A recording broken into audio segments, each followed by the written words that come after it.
Ora, muitíssimo boa tarde a todos. Começo por saudar naturalmente os membros da mesa. É para mim um enorme gosto poder estar nesta terça-feira no Centro de Investigação de Direito Privado, neste mais um evento que foi liderado do ponto de vista da sua execução pelo professor Pereira Duarte e por isso o meu agradecimento muito particular a nível pessoal e institucional. Também à CMVM por toda a colaboração e julgo que é um início de uma parceria muito frutuosa para todos. Cumprimento ainda a minha amiga e colega, professora Ana Pestrelo, os demais membros do painel, todos os presentes, professores, curiosos, alunos, que não tinham nada para fazer e resolveram vir então ouvir umas quantas horas de crowdfunding. Eu começo por avisar que sou um civilista de formação. E enquanto civilista de formação, a minha análise vai ser na parte jurídica, baseada naqueles princípios fundamentais que eu acho que o direito dos valores mobiliários, enquanto essencialmente direito privado, se funda. Antes disso, irei apresentar algumas notas mais práticas sobre esta matéria. Será uma apresentação, podemos dizer em grande medida, introdutória ao estudo da matéria do Equity Crowdfunding. Ora bem, o que é isso? A esta altura já toda a gente está farto de ouvir definições de crowdfunding, já sabem perfeitamente o que é. O equity crowdfunding é uma das 4 modalidades clássicas, ao lado do donativo, recompensa e empréstimo. E seguindo aqui a definição apresentada na lei portuguesa, artigo 3º, alínea C, o financiamento colaborativo de capital, pelo qual a entidade financiada remunera o financiamento obtido através de uma participação no respectivo capital social, distribuição de dividendos ou partilha de lucros. Portanto, temos aqui um modelo clássico de direito dos valores mobiliários, em que há um intermediário e esse intermediário faz um papel de juntar a procura e a oferta. Portanto, aqui o investidor o que é que vai fazer? Vai entrar com dinheiro, naturalmente, e o que é que recebe em troca? Em troca irá receber, vamos simplificar, uma participação social daquela empresa. Okay? Em termos gerais, é isto que se passa no Equity Crowdfunding. É, em termos gerais, bastante simples. Quais são as suas origens e expansões? Presumo que já tenham ouvido esta parte introdutória. De todo modo, os dados que eu recolhi, não dados privilegiados, dados na internet e nos vários papers que consultei, terá começado a surgir em 2009, atingiu um ponto de ebulição, aquele chamado ponto de rebuçado, em 2010. Os dados disponíveis na net são demonstrativos de um crescimento exponencial. As 3 plataformas, se eu estiver a dar a informação errada, peço já desculpa a todos, ok? Os dados que eu recolhi foi em 2013. As 3 plataformas no Reino Unido principais tinham conseguido uma angariação de 19 milhões de euros e em 2016, 156 milhões de euros. Peço que confirmem, mas de qualquer forma, está certo? Mais ou menos certo, pronto. Portanto, 19 em 4 anos, passar de 19 para 156 é um crescimento muitíssimo significativo.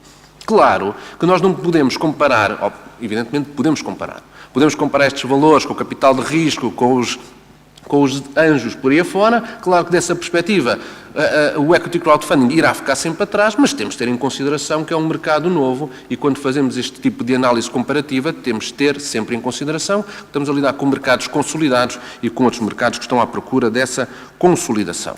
Porquê é que surgiu tudo isto? Bem, toda a gente diz que é a crise, não é? É a crise que levou a que o fintech explotasse, que aparecesse, as pessoas foram encostadas à parede, não tinham dinheiro, os bancos fecharam as torneiras, capital de risco recuou para fases mais tardias, os meios tradicionais perderam o seu fulgor.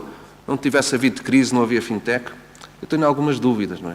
É evidente que ajudou a procura de novos financiamentos, mas quando nós, em direito, a economia, em qualquer ciência social, estamos à procura das raciones, não se esqueçam, plural de ratio é raciones, das raciones, dos propósitos, das causas, é sempre um bocadinho complicado encontrar qual é que é o ponto nuclear, não é? Porque estamos a lidar com ciências sociais, a vida não é linear, as ciências sociais não são lineares. Portanto, para além destes aspectos de financiamento, que eu não ponho em causa naturalmente, temos outros aspectos, que é, isto é moderno.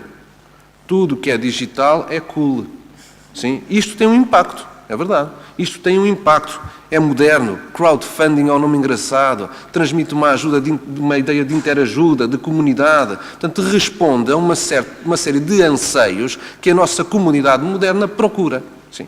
E, portanto, a parte de financiamento, sem dúvida nenhuma, novas formas de financiamento, a crise financeira, mas tudo o que está relacionado com a internet, isto é um rastilho, a velocidade que isto prossegue.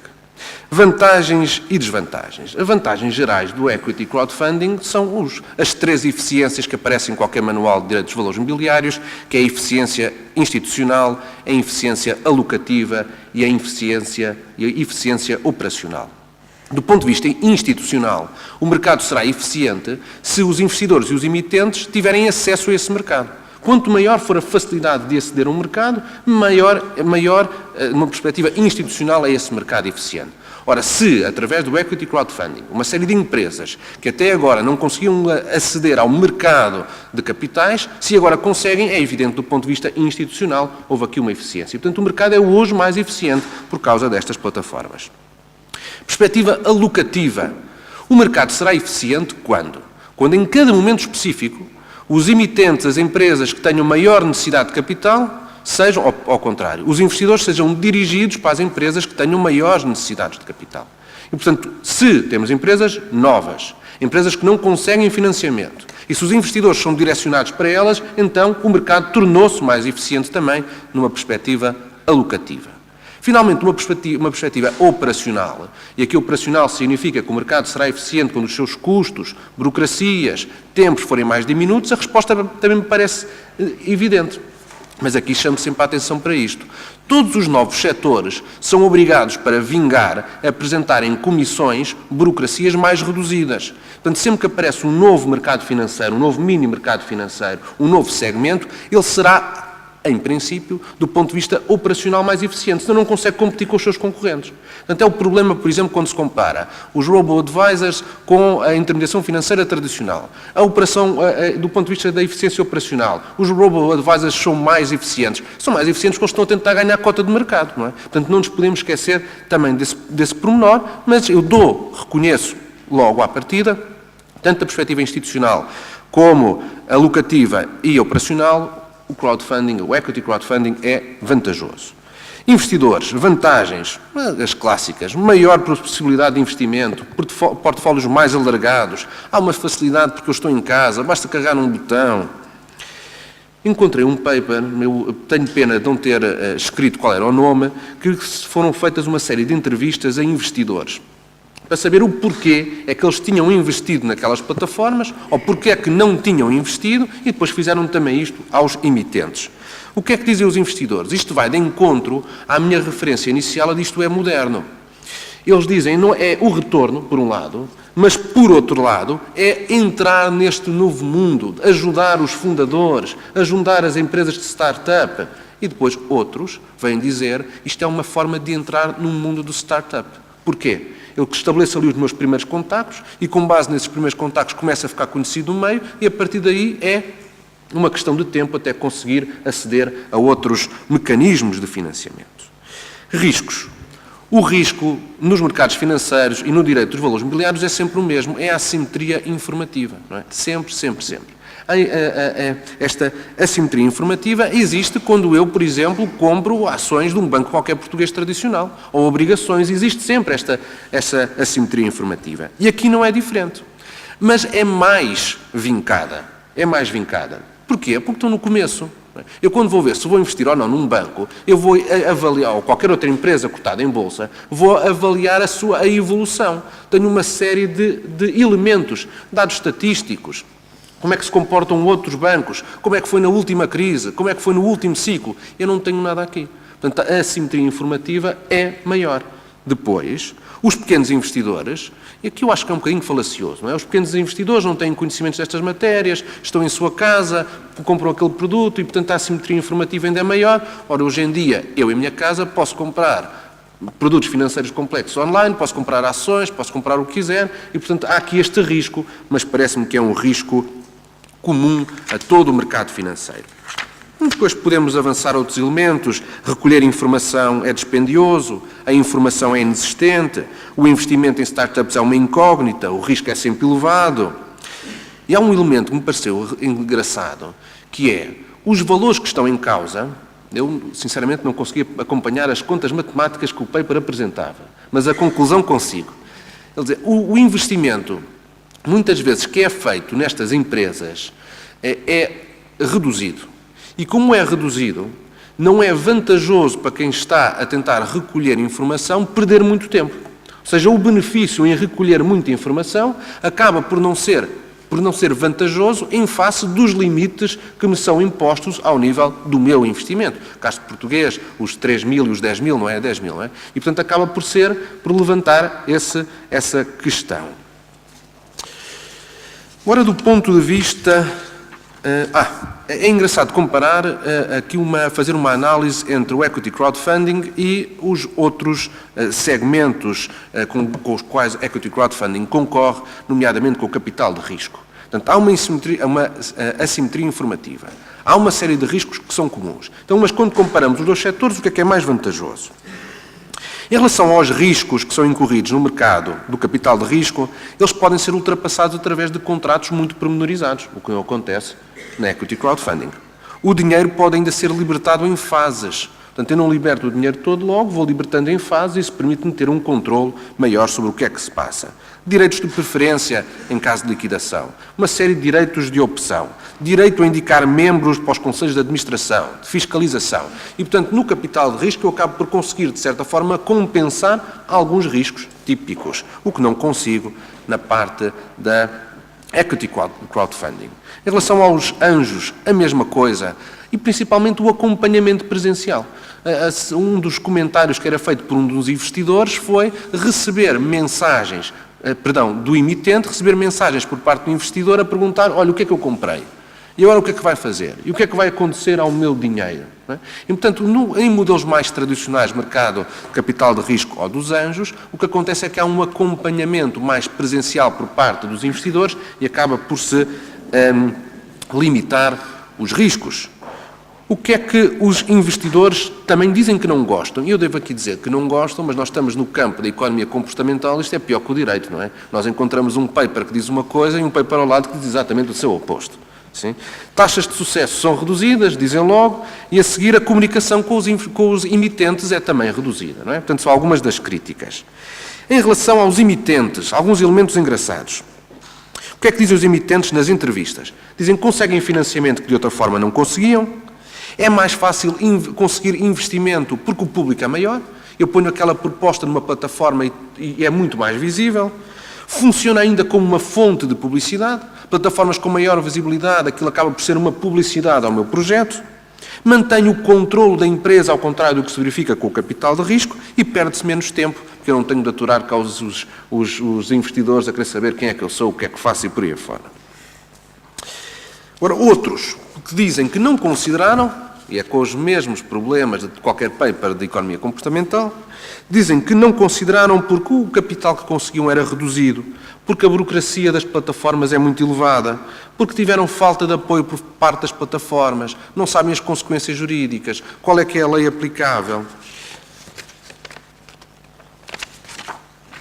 E depois, um aspecto que me parece engraçado, que é os insucessos são públicos. Uma coisa é eu não conseguir captar um investimento por parte de uma empresa de capital de risco, poderá vazar cá para fora, mas será, à partida, limitado.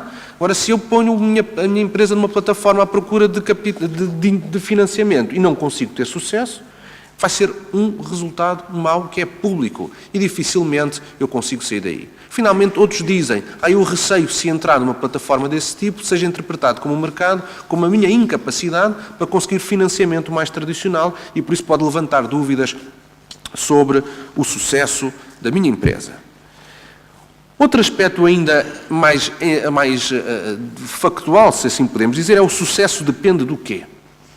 Se tivermos duas empresas lançadas na mesma plataforma, o sucesso vai depender do quê? Bem, as variáveis, e aqui eu tenho de reconhecer que os estudos são sérios, que dizem que não há elementos suficientes, não conseguimos para já dizer exatamente o porquê. De todo modo, conseguem, através de uma análise estatística, apresentar alguns elementos relevantes. Primeiro, quem está à frente da empresa? O seu currículo, o que é que fez, o que é que não fez, isso é valorizado por os investidores quando vão à procura aonde é que eu vou investir. A informação disponibilizada. Quanto mais informação é disponibilizada, quanto mais os riscos associados são espelhados de forma clara, maior será a aptidão dos investidores a investir naquela empresa. Depois, aspectos que me parecem muitíssimo relevantes, que é o sucesso da plataforma. O sucesso da plataforma tem aqui um impacto muito grande.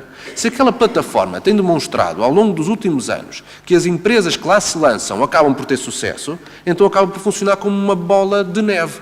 Então eu desconfio que se aquela plataforma aceitou no seu portfólio aquela empresa, é porque com certeza tem razões para isso. Depois o sucesso dos primeiros dias. Isto é a realidade até dos youtubers. Os youtubers sabem que as primeiras horas são fundamentais para determinar o sucesso do vídeo. E aqui é a mesma coisa. Portanto, os primeiros dias do lançamento da empresa vão ser decisivos. E depois quem é que faz o investimento? Perfis públicos com maior visibilidade, que são apresentados como opinion makers, acabam por ter uma relevância, ou acabam por determinar o sucesso ou insucesso. Sim? A internet funciona de uma forma muito esquisita. O mercado funciona de uma forma completamente irracional. E, portanto, juntar aqui a internet que é esquisita e a racionalidade do mercado, dificilmente vamos conseguir ter um estudo que me diga é isto que devemos fazer. Depende, muitas vezes, de acasos. Para alguns aspectos jurídicos e a todo o gás. O direito dos valores mobiliários assenta formalmente em dois princípios: a proteção dos investidores e a eficiência dos mercados. Estes são os dois princípios formais. De uma perspectiva substantiva, e é a única que eu, enquanto jurista, consigo trabalhar, é que o mercado assenta em dois princípios, que é a transparência, por um lado, e, por outro, a integridade. O mercado será transparente se os investidores tiverem informação suficiente para tomarem decisões conscientes. É assim que se consegue alcançar o princípio formal da proteção do investidor. E, segundo, o mercado será íntegro. Primeiro, pensem nos dois crimes de mercado clássicos. O abuso de informação privilegiada só pode ser utilizada em informação pública. E, segundo, a manipulação. Não pode ser manipulada a informação. Estes dois princípios, que são aquilo a que permitem dizer-se que o direito dos valores mobiliários está funcionalizado, marcam tudo. E quando marcam tudo, significa que o legislador deve ter em consideração, que todos os players do mercado devem ter em consideração, que os juízes devem ter em consideração e que o supervisor tem de ter em consideração. Exemplo muito simples. Um juiz está com dúvida como é que interpreta um determinado preceito. Há um que é mais favorável à transparência e à integridade. Há outro que é menos. Como é que o juiz deve interpretar? Elemento teleológico deve interpretar no primeiro sentido. Portanto, quando se fala da funcionalização do direito dos valores mobiliários, é este o impacto real. Sim? A interpretação da lei tem de ser feita no sentido que favorece mais a transparência e a integridade. Questão. Então, mas será que a legislação em vigor em Portugal, que o projeto de regulamento, acautelam estes dois princípios? Eu diria que, ao nível da informação, sim. Não é? A informação, por exemplo, no Regulamento 1/2016 da CMVM é uma informação particularmente detalhada. Não é? O investidor tem de estar ciente que pode perder tudo. Não é? E, portanto, se essa informação tem de constar, eu, à partida, diria que a informação está lá.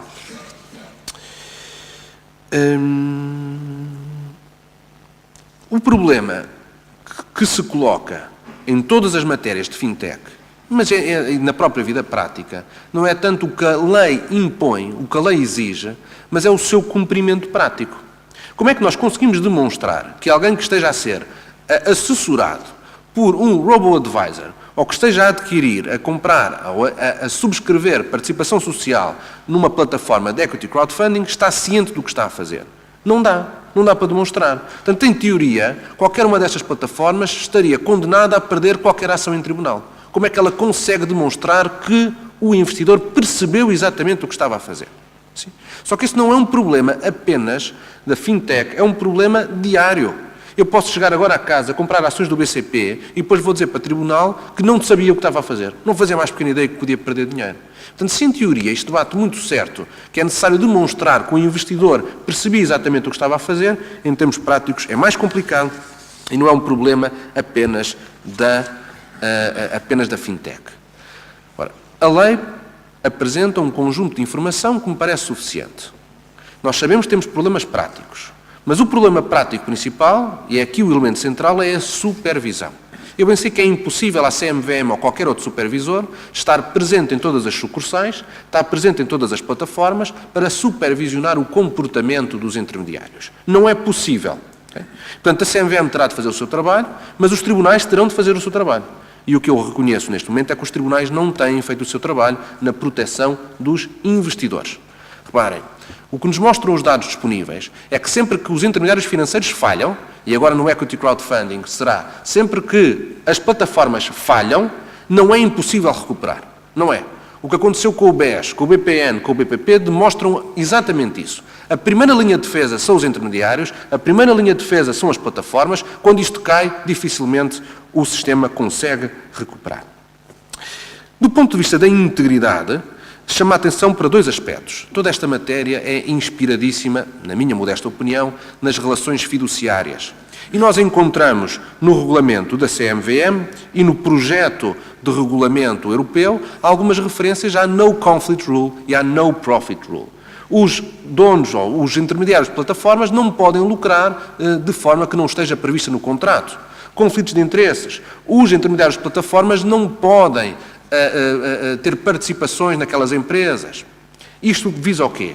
Visa precisamente já não o princípio da transparência, mas o princípio da integridade. Portanto, e parece-me que é aí que estamos acautelados. A minha única dúvida é a seguinte. É o que é que vamos fazer com os investidores que são opinion makers. Okay? Nas plataformas em que, eu presumo que seja essa a regra, nas plataformas em que seja possível aos investidores apresentarem qual é que é a sua opinião sobre uma determinada empresa, nós corremos um risco sério de manipulação do mercado. Corremos esse risco. Corremos também o risco na realidade. Eu posso agora dizer aos meus colegas, comprem ações do BCP, são os melhores, e acabo por convencer. Eles não vão na minha conversa, mas poderia convencê-los. Isto pode acontecer também. E se nós sabemos que os dados nos demonstram que a primeira intuição do mercado vai fazer o sucesso ou o insucesso da empresa, então a forma como estes investidores atuam terá de ser controlada? É possível controlar? Eu não sei se é possível ou não. Mas do ponto de vista da manipulação do mercado, este é o aspecto que me parece que não é salvaguardado e que merece ser estudado. Eu não sei se é possível salvaguardá-lo, sim? Portanto, fica mais em jeito de é necessário, parece-me, aprofundar esse aspecto.